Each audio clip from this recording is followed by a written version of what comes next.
ထိုင်းနိုင်ငံမှာမြန်မာကားတွေရုံတင်ပြသနေဖို့စ조사နေတဲ့ကွီနီထူနိုင်အားလုံးမင်္ဂလာပါရှင်ပရိသတ်တရားကွီနီထူနိုင်လို့ချစ်စနိုးနဲ့ခေါ်ဆိုနေကြတဲ့နေထူနိုင်ကတော့မြန်မာနိုင်ငံကရုပ်ရှင်ဇာတ်ကားတွေကိုနိုင်ငံတကာမှာပြသခွင့်ရဖို့အတွက်အင်တိုင်းအားတိုင်းစ조사နေခဲ့ပြီးပဲဖြစ်ပါတယ်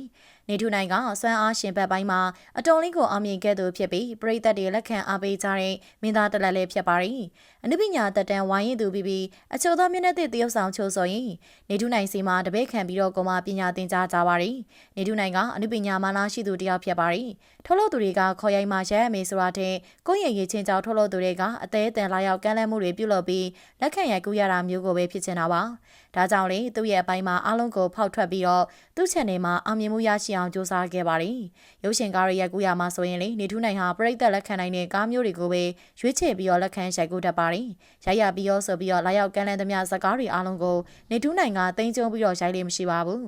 နေထူးနိုင်ဟာစွမ်းအားရှင်တွေလူစမ်းကောင်းနေအဲ့လိုမျိုးဇေယုတ်တွေကိုပဲအဓိကထားပြီးတော့ရိုက်ကူးလေးရှိတဲ့တာကြောင့်ကာရိုက်တာတစ်ခုကိုအပိုင်စားယူထားတဲ့ပုံစံမျိုးဖြစ်နေပါတယ်။ဒါပေမဲ့ဒါကပရိသတ်တွေပေးထားတဲ့နေရာလို့သာနေထူးနိုင်ကမှတ်ယူထားပါတယ်။သူစီမှာအပိုင်ဆိုတာဘာမှမရှိပေ။သူ့ကိုယ်သူတောင်မှမပိုင်ချောင်းနဲ့သူ့ကိုလည်းပရိသတ်တွေကပဲပိုင်နေလို့နေထူးနိုင်ကသဘောထားတာဖြစ်ပါတယ်။နေထူးနိုင်ဟာနောက်ပိုင်းမှာဆိုရင်အပြင်ထုတ်လို့ရေးတွေကကန့်လန့်တဲ့စကားမျိုးတွေထက်ကိုယ့်ရဲ့ကိုယ်ပိုင် channel အတွက်ပဲစကားတွေကိုရိုက်ကူးနေကြတာဖြစ်ပါတယ်။ဒါကြောင့်အပြင်စကားတွေမှာနေထူးနိုင်ကိုတွေ့ရတာကျေသွားခဲ့တာဖြစ်ပေမဲ့သူ့ရဲ့ကိုယ်ပိုင် YouTube channel မှာတော့နေထူးနိုင်ကပရိသတ်တွေအတွက်သူပါဝင်ပြုဆောင်ထားတဲ့ဇာတ်လမ်းတွေကိုပုံမှန်တင်ဆက်ပေးလေးရှိပါတယ်။တကယ်တော့ဒီလိုလုပ်ရတာကတိတ်ပြီးတော့လွယ်ကူလာရတော့မဟုတ်ပါဘူး။ဒါရိုက်တာလေးကိုထုတ်လုပ်သူလေးကိုတရုတ်ဆောင်အားလေးကိုပြင်ဇလန်းတစ်ခုလုံးကိုနေထူးနိုင်ကခေါင်းနဲ့ထစ်ထားရတာဖြစ်ပါတယ်။ပို့ပြီးတော့လေတာဝန်ကြီးပါတယ်။ပြင်မထုတ်လုပ်ရည်တွေနဲ့ဆိုရင်တော့ကိုတရုတ်ဆောင်ရမယ့်ဇယုတ်ကိုကောင်းစိုးတရုတ်ဆောင်နိုင်ရင်ရှားပြီးဖြစ်ပါတယ်။ဒီလိုကိုယ့်ရဲ့ channel မှာဇာတ်ကားကောင်းတွေကိုတင်ဆက်နိုင်ဖို့အတွက်နေထူးနိုင်ဟာလူအင်အားရောငွေအားရောစိုက်ထုတ်ပြီးတော့အပင်ပန်းခံဆောင်ရွက်နေကြတာပါ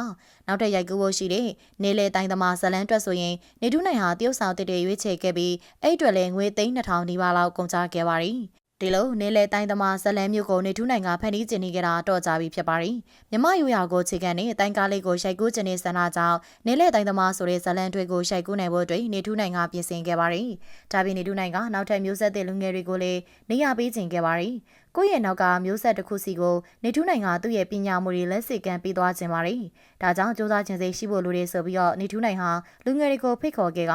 တရုတ်ဆောင်တင်တန်းကိုလည်းသူ့ကိုယ်တိုင်ကမကထလုပ်ပြီးတော့တရုတ်ဆောင်တစ်တွေကိုတက်ရောက်စီမှဖြစ်ပါတယ်။နေထူးနိုင်ရဲ့နောက်ထပ်ဆန္ဒတစ်ခုကတော့မြန်မာရုပ်ရှင်ဇာတ်ကားတွေကိုနိုင်ငံတကာမှာရုပ်တင်ပြသခွင့်ရရှိဖို့ဖြစ်ပါတယ်။ဒါကသိပြီးတော့မလွယ်ဘူးဆိုပေမဲ့နေထူးနိုင်ကတော့ဆွဲကောင်းကောင်းနဲ့စူးစမ်းနေပြီးအခုဆိုရင်ထိုင်းနိုင်ငံကရုပ်ရှင်တွေမှာမြန်မာကားတွေပြသနိုင်မှုအတွက်နေထူးနိုင်ဟာစူးစမ်းဆောင်ရွက်နေတာဖြစ်ပါတယ်။နေထူးနိုင်ဖောက်ခဲ့တဲ့လမ်းသာအောင်မြင်သွားရင်အခြားသူတွေအနေနဲ့နောက်ကနေတတရာနဲ့လိုက်လျှောက်နိုင်တော့မှာဖြစ်တယ်လို့ဝင်ငွေတွေလည်းပုံမရရှိလာနိုင်မှာဖြစ်ပါတယ်။ပရိသတ်များထဲမှာရောကွေးနေထူးနိုင်ရဲ့ပရိသတ်တွေရှိကြလားရှင်။ကွေးနေထူးနိုင်ရဲ့စူးစမ်းမှုပေါ်မှာအားပေးစကားလေးတစ်ခုစီလောက် comment ကနေပြောခဲ့ပေးပါအောင်ရှင်။အဆုံးထိကြည့်ရှုအားပေးခဲ့ကြတဲ့အတွက်အားလုံးကိုကျေးဇူးတင်ပါတယ်။